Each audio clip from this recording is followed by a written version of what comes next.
Hi, to add or remove widgets on home screen on the iPhone 13, we will need to press and hold any free space on the screen first so everything will start shaking. And now in the upper panel we can see two options, Edit and Done. So we need to select Edit and here go in the Add Widgets and now we can see many options for widgets.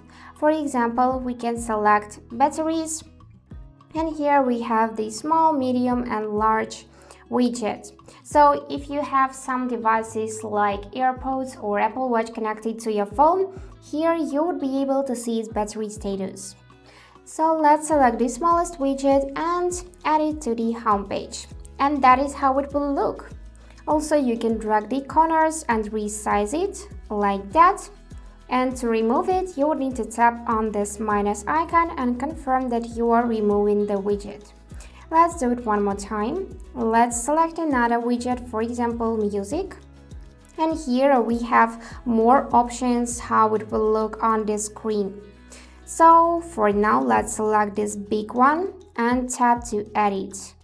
And that is how it will look. Here you'll find your songs recently played and so on. So that's it for today. Hope this video was helpful and thank you for watching.